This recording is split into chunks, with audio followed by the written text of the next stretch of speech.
Iran is a distant land, halfway around the globe from the United States. Nevertheless, its security is a vital concern to our government. As a member of CENTO, the Central Treaty Organization, Iran is an important link in the defense of the free world. She shares a 1,400-mile border with neighboring Russia, who has for centuries sought a warm water port in the area.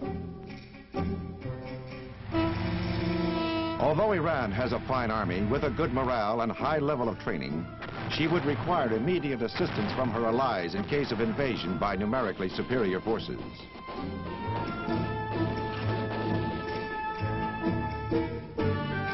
In order to prove the feasibility of airborne support should such an eventuality occur, the United States and Iranian forces under CENTO auspices planned a joint exercise called Delawar.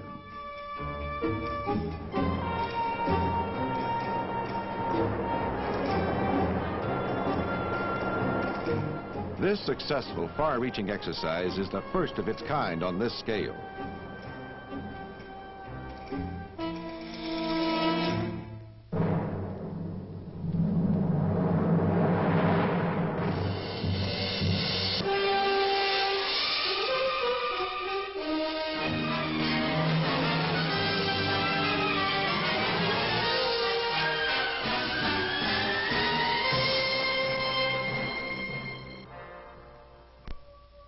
As Cyrus the Younger said, "My father's kingdom extends far to the south, where man cannot live because of the heat, and northward to where he cannot live because of extreme cold." This proud boast is still almost as true today in Iran as it was at the time the country bore the name Persia. High mountains, green valleys, and vast desert areas make up the land of Iran. Here is the scene of one of the world's earliest civilizations and the archaeological remains of once great kingdoms which flourished in the ancient world.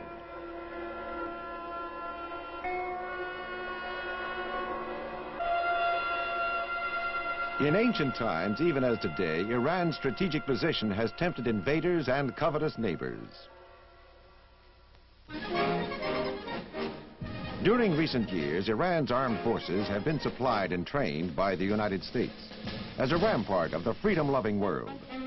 6,000 years of recorded history were to be part of the setting for the combined U.S.-Iranian military exercise, Delawar.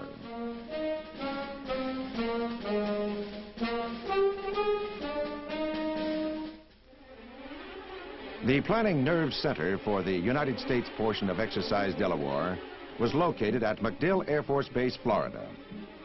General Paul D. Adams commanded all United States forces participating in the exercise, with the exception of MATS airlift forces. Command of these forces was retained by the MATS commander.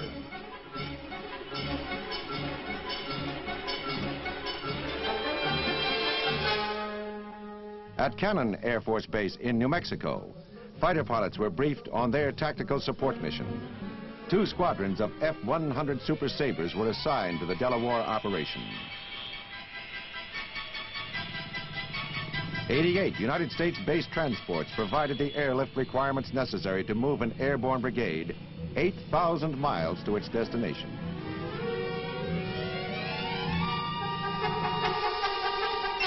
At Fort Campbell, Kentucky, the 101st Airborne Division, the Screaming Eagles, supplied an airborne brigade for a joint task force designed to demonstrate our ability to come quickly to the aid of a friendly Middle East country.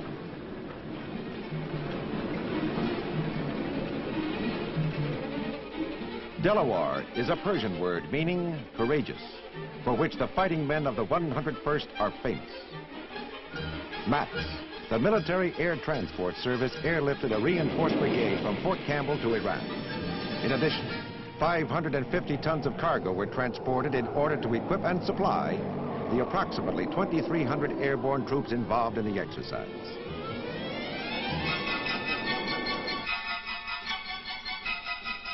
Giant transports lowered their ramps to take in the necessary work tools of today's modern fighting man. Jeeps, artillery, communications equipment, all were loaded in record time. These items of military material traveled thousands of air miles, together with the soldiers who would use them, effectively demonstrating to our friends and other nations the mobility of the United States Armed Forces.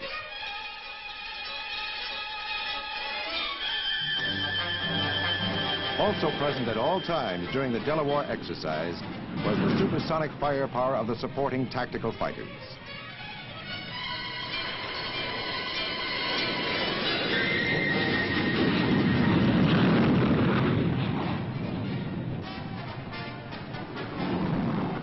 Strategic Air Command KC-135 jet tankers refueled the TAC fighters en route from the United States to Iran.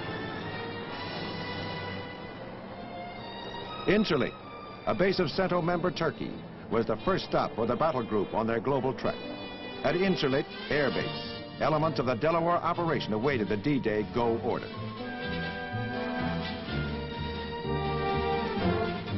The troops remained on the alert during their stay by tough battle conditioning exercises.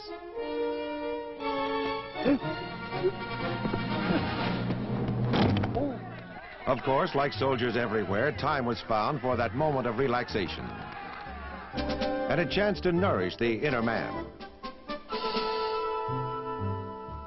Meanwhile, in neighboring Iran, elements of the Iranian Royal Guard, assisted by their United States military advisors, staged a warm-up paradrop.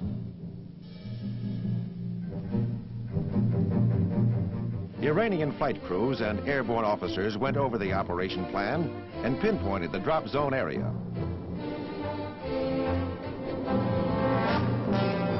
The confidence and skill of these men testified to their qualifications as paratroopers and reflected the excellent training given them.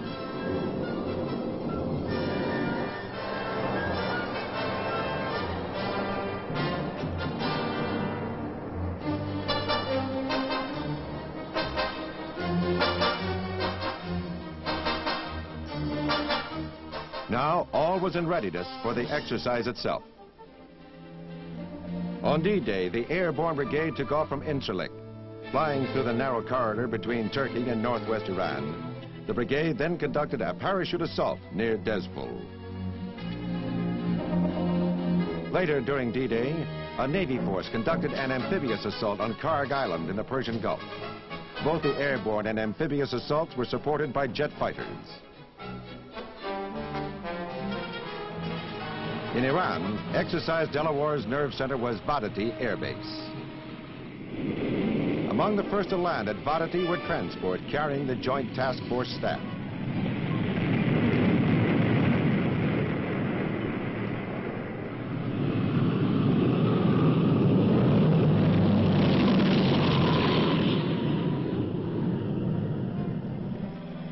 Communications equipment and personnel also arrived on these aircraft.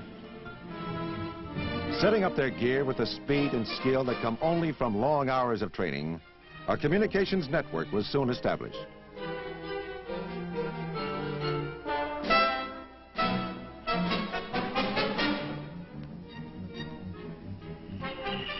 The first combat elements to arrive in Iran were the F-100s, which landed at Vadati with routine precision despite blowing dust that hampered visibility.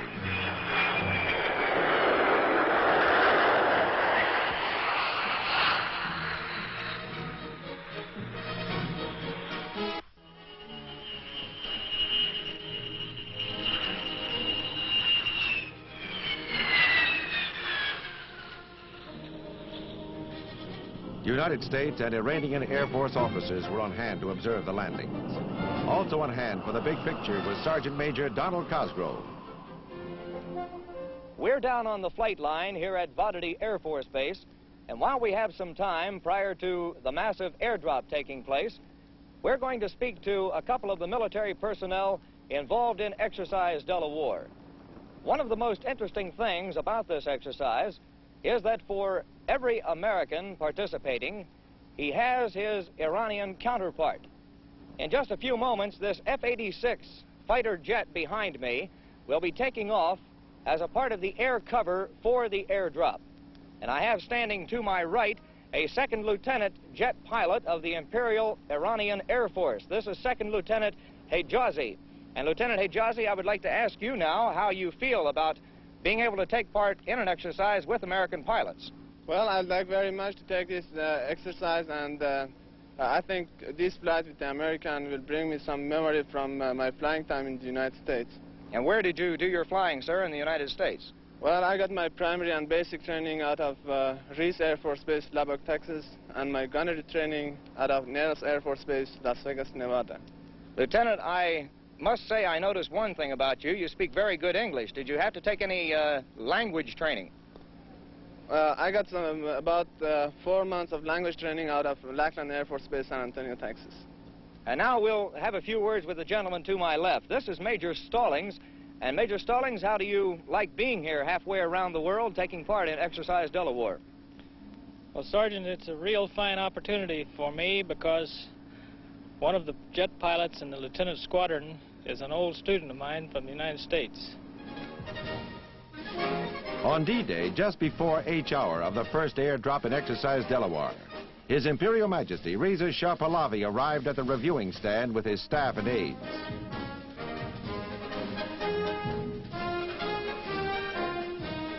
Among dignitaries were representatives of the other CENTO countries, England, Pakistan, and Turkey, observing an exercise designed to prove the effectiveness of CENTO member armed forces.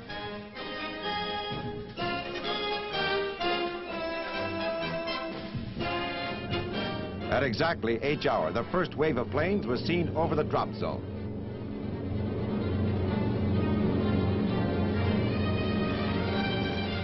The heavy equipment was dropped first.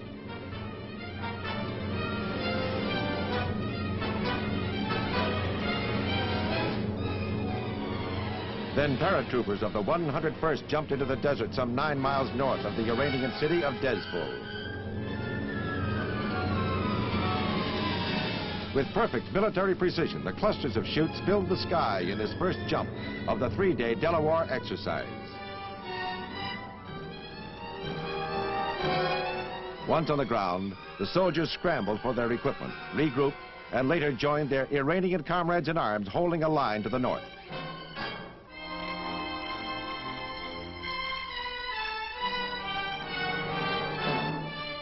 After the drop, Sergeant Major Cosgrove talked with the exercise commander. General Adams, I'm happy to say that once again our paths cross, only this time halfway around the world, sir, in Iran. In addition to the command just mentioned, General Adams has another command. And General, will you explain briefly what is that command? What does it involve? It involves the military, U.S. military responsibilities in what we call the Miasa area. That is the Middle East, South Asia, and Africa south of the Sahara. In discharging these responsibilities, all of our military activities are brought under one single commander. This exercise is under my command because I bring the forces over, put them into the exercise, and turn them over to the combined commander who conducts the operation here. General, you have had the opportunity to meet and talk with His Imperial Majesty Mohammad Reza Shah Pahlavi. What were the Shah's impressions of Exercise Delawar? So far, the Shah has expressed great pleasure over what has taken place in the exercise. Just a few moments ago, he turned to me and said, "That is a very precise drop indeed." And there was enthusiasm in the manner in which he expressed himself. Sir, do you feel this exercise will have some kind of an impact on the Iranian army and, in fact, on the Iranian people? I think that any strong common endeavor between two people does have a large impact. The impact that I've observed is one of friendliness to start with, but most importantly is that we are learning how to work with the Iranian armed forces as a combined joint team engaged in a common enterprise. With this teamwork, if we should ever have to operate together, our strength will be multiplied. As the first airborne assault was successfully concluded, the Shah left the stands in order to follow the action as it developed. He boarded a jeep and headed a convoy of dignitaries to watch the combined exercise involving United States and Iranian ground forces. We are now 250 miles, or as they would say in this part of the world, about 400 kilometers from Vodity Air Force Base. It is a sunshiny but still breezy day as we stand on this hill overlooking the blue waters of the Persian Gulf. It is still D-Day, H-hour +3 to be exact, and the amphibious assault on Karg Island is well underway. This operation is still a part of Exercise Delawar and is designed to point up the ability of the United States military establishment to deliver amphibious support to our allies if and when they should ever call for it. A United States naval force consisting of 1 LSD, 2 destroyers, 1 reinforced Marine company, and 8 helicopters took part in the action. The United States and Iranian naval forces in the Persian Gulf launched an amphibious attack on the beaches of Karg Island. Their mission, to clear the island of enemy insurgents. As the landing craft hit the beach, United States Marines stormed the shore.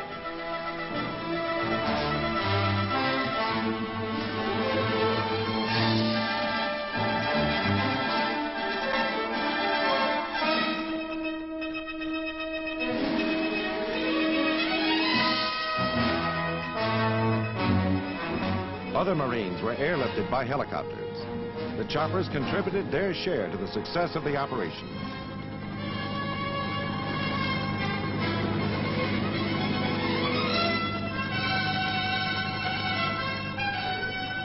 Use of helicopters greatly increased tactical mobility and enabled the troops to move over terrain obstacles such as beaches, rivers, and mountains.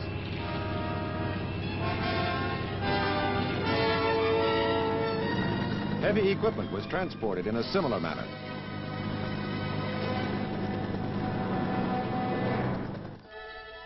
Once again, the Shah and his staff and the official observers witnessed firsthand this valuable training exercise. The landing forces were recovered from Karg Island at the conclusion of the operation, and within days would conduct another combined amphibious assault in the Persian Gulf area.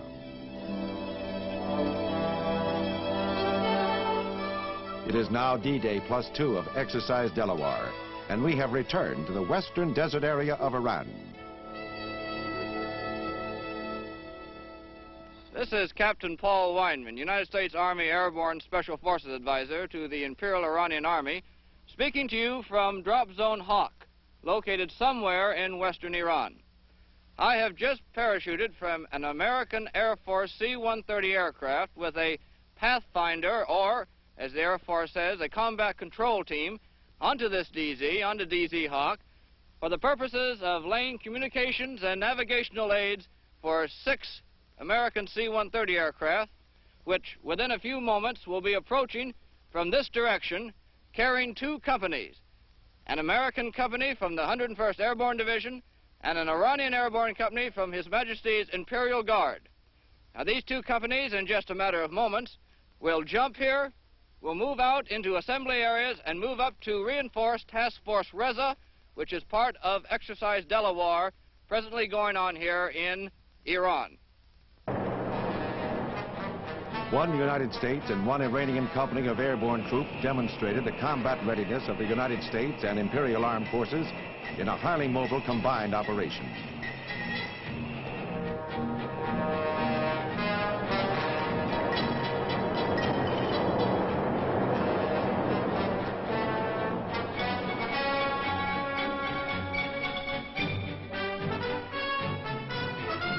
Together, the armies attacked across the rugged terrain, advancing toward the fictitious enemy. The drive and combat spirit shown emphasized the meaning of the code name for the exercise, Delawar, or courageous.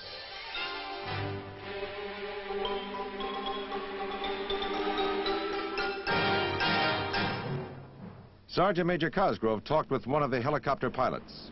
It would seem that for the 101st Airborne Division, the key word in Exercise Delawar is mobility. But you could very easily add a few more words and say air mobility of their own. This helicopter you see in the background belongs to the 101st Airborne Division from Fort Campbell, Kentucky. This is the pilot, First Lieutenant Leonard Kulick. Lieutenant Kulik and I have just returned from a mission to the 101st battle area in this exercise. And Lieutenant, will you explain what that mission was all about? Surely, Sergeant Carsgrove, we have been out reconnoitering an area through which we hope to move one of our maneuver battalions. The area is extremely rough and hazardous, and we have to know if the battalion can move safely and swiftly through that area. Lieutenant, just how did you get a helicopter of this size halfway around the world to Iran? Well, primarily we used an Air Force C-133. It was necessary to partially dismantle this helicopter. Mainly we took off one main rotor blade. Then the aircraft was moved inside and chained down. The main rotor blade was wrapped in mattresses and secured to the deck of the aircraft, and it was flown here some 8,000 miles. Lieutenant, because this is unfamiliar territory, do you feel you're going to have any problem flying in this area? Yes, we do have a problem. We become very familiar with our own area, and that is one of the great advantages of this type of training. We are operating in a desert region that has large mountains and continually blowing snow that offer many peculiar problems we don't normally have. Did you bring much other heavy equipment along with the 101st Troop Contingent? Yes, we brought all supporting equipment that the normal airborne operation entails, and we brought an accompanying helicopter to this, and also spare parts, fuel and oil, and crew chiefs to maintain the aircraft that we have. Lieutenant, how long have you been flying helicopters for the Army? Well, I've been flying helicopters for the Army for a period of about 6 months now. Formerly, I was with the 101st in the jump status down with the 506th Airborne Battle Group. Getting back to this equipment again, Lieutenant, do you normally take your heavy equipment with you when you make an overseas move of this type? Yes, we do. We take all the equipment that we need to sustain ourselves in the field. Lieutenant, where's your hometown back in the States? My hometown is Chicago, Illinois.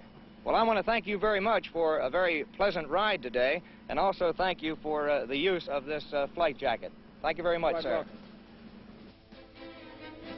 Later, United States and Iranian units operating in the Persian Gulf made a combined amphibious strike against the mainland. Iranian and United States naval officers worked together in directing the operation. Also, air support during the exercise was planned by United States and Iranian officers working in close harmony.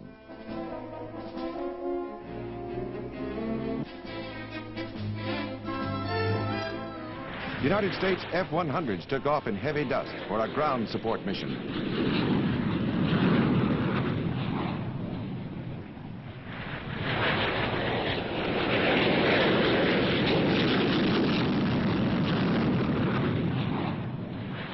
They were followed by Iranian F-86s. Trained in the United States, the Iranians showed themselves to be fine pilots.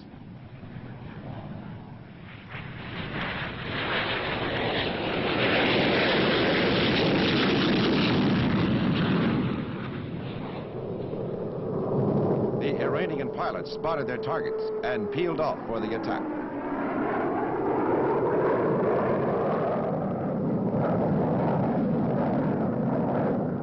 Forward air control guided the planes to their targets.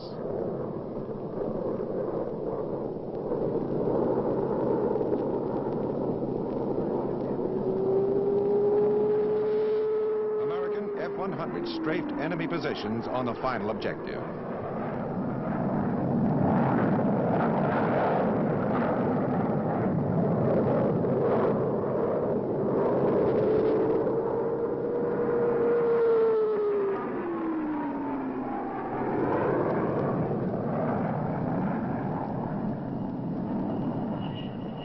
After the strikes, the planes returned to Vadati Air Base.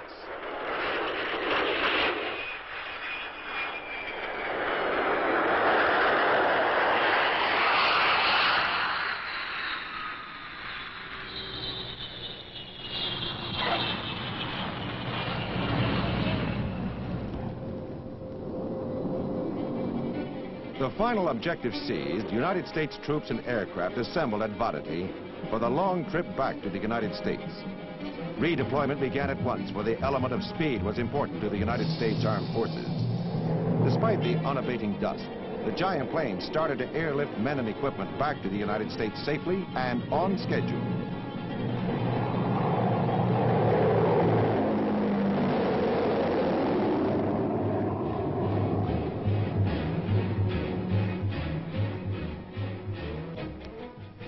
It's important to realize that for the first time in our history, an entire Army Airborne Brigade, with all of its heavy equipment, was air transported 12,000 miles on an allies' call for assistance to help stem the tide of aggression in their country.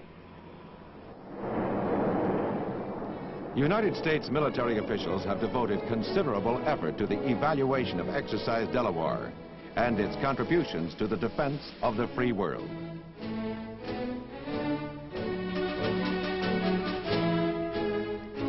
They believe that the success of the exercise has given a strong boost to the Central Treaty Organization. United States and Iranian fighting men have gained invaluable experience both in staff and command functions and in combined operations in the field. This combined effort helped prove that differences in language and customs need not be a barrier to allies working and fighting together in a common cause.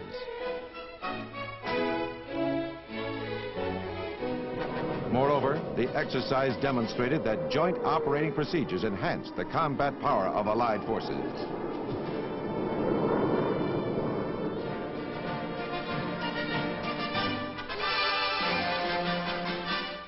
The Delawar exercise helped strengthen the ties of friendship between the two countries.